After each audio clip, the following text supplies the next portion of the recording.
They say peace is priceless, but at Maple Lake, apparently it comes with fines for bird songs and roses. I should have known something was off that morning. Clara was already on the porch, still in her grandma's old gardening apron, sipping coffee from that beat-up percolator that's probably older than both of us combined. She looked so grounded there, so serene, like she was carved into morning itself. I remember thinking how lucky we were. Just the lake, the trees, and the freedom to paint our porch any color we please without some committee measuring the shade of beige with a ruler. Then Aggie showed up. No knock, no wave, just a march. Straight up our gravel path like she was a sheriff of some self-appointed township. Short blonde bob stiff with hairspray, leopard print blouse, and a rhinestone-studded measuring tape, clipped to her belt like a six-shooter. "Excuse me," she chirped, her voice sticky sweet in that way that makes your neck itch. "I'm Agatha Pembroke, your new HOA president." Clara didn't even blink. She just sipped her coffee and said, "We don't have an HOA." Aggie smiled like she was handing out charity. "Oh, but you do now," she said, her tone dipped in fake warmth. "I organized it myself. Democracy in action." Then out came the tape measure. She bent down and measured our lawn. 3.2 inches, she said, frowning. "Limit's 3. Then she turned to our kayak, 9.5 feet from shore. "Regulation says 10. And finally, she made her way to the bird bath, 16 inches in diameter. HOA-approved sizes are 12 or 18 only. I was still inside, watching from the kitchen window, holding my toast like it was a mute button for her entire existence. Clara didn't raise her voice, didn't argue. She just looked at Aggie the way a botanist might study a fungus they hadn't cataloged yet. And then Aggie wrinkled her nose at our 100-year-old cabin and asked, "When was this last painted?" Clara answered with quiet pride.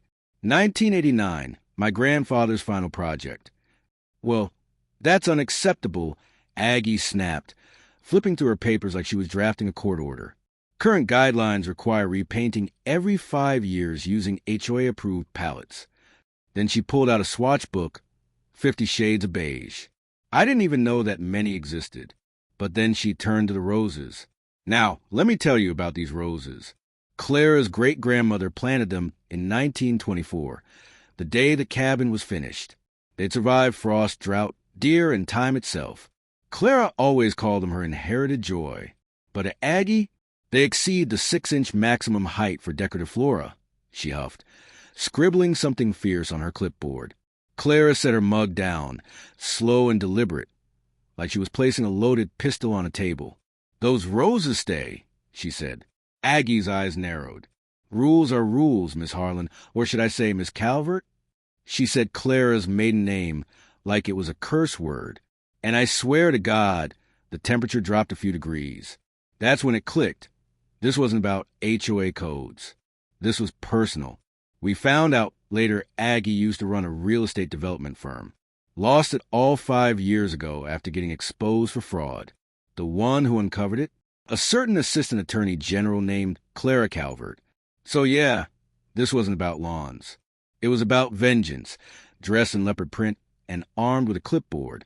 The violations came like clockwork after that. Day 1 $50 fine for overgrown grass. Day 2 $100 for unapproved paint color. Day 3 $150 for a noise violation. Asterisk birdsong before 8 a.m. Asterisk, I'm not joking.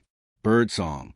Each notice was delivered by Ben, a nervous college kid in a wrinkled suit who looked like every moment at our front door was a spiritual crisis.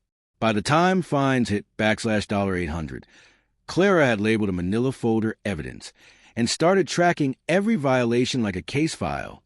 She didn't get loud. She got methodical. That calm in her eyes? That wasn't surrender. That was the quiet before the storm. Then Friday night hit. Ben showed up late, pale and shaking, with a thick envelope marked final notice. Inside, a $1, $500 demand, or the HOA would initiate a forced sale of the property. Clara took the paper in one hand and turned to stare at the photo on the mantel. Her grandma in 1946, standing proudly on the porch, mortgage paid off, face full of victory. This is all I have left of her, Clara whispered. And for the first time since I'd known her, she cried. But she didn't cry the next day.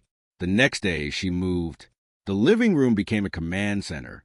Property records, bylaws, FOIA requests stacked like a fortress around her. She made phone calls to people I didn't even know she knew. One of them, a woman named Rachel. Found something big $30. 000 approved for landscaping by the HOA. But no landscaping had ever been done. Then Ben came back. Pale, twitching, carrying a USB stick like it might burn him. I can't do this anymore, he said. She's blackmailing me. She made me fake votes to form the HOA. She's at dirt on everyone, and she knows who Clara really is. The USB had it all. Emails, voice memos, chat logs. One file stood out. A message from Aggie herself. I know exactly who Clara Calvert is. She ruined my life. Now I'll ruin hers. Clara didn't waste a minute. She called for a community meeting. Aggie strutted in like a peacock, clipboard in hand, declaring, Today, we vote to authorize the forced sale of the Harlan property for repeated noncompliance. 30 hands went up, too quickly, too rehearsed. But before she could gloat, Clara stepped forward. Before you vote, she said, her voice firm and steady, I'd like to share a few things. She clicked a remote. The screen lit up behind her. Slide 1. Only 5 out of 50 residents actually voted to form the HOA. Asterisk, that's not democracy. That's fraud. Asterisk, gasps. Slide 2. HOA bank statements. 30 grand. Missing. Slide 3. Screenshot of Aggie messaging developers about asterisk clearing out undesirable legacy cabins. Asterisk. And then the audio. Aggie's voice filled the room. Asterisk. That AG thinks she's safe hiding behind a fake name. But I know who she is. I'll take everything she loves, legally. Asterisk. Aggie snapped. Lies, she shrieked. She's impersonating an officer of the state. I'm calling the police. And she did. 20 minutes later, 2 squad cars pulled up. Aggie came running out from behind the rose bushes, waving papers and screaming like a banshee. That's her. That's the criminal. The officers approached Clara and asked calmly for identification. Clara reached into her apron, pulled out a leather wallet, and handed them her card. One of the officers read it, paused, read it again. Then his back straightened. He saluted.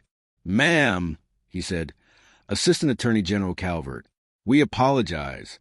It's an honor. And Aggie? I've never seen someone so evacuate their body before. She took one step back, tripped over her own rhinestone tape measure, and landed face first in Clara's rose bush. Thorns and all. She was arrested on the spot for false reporting, harassment of state official, embezzlement, and a laundry list of other crimes. Ben handed over the USB, and suddenly, neighbors who'd been too scared to speak came forward. Forced sales. Threats.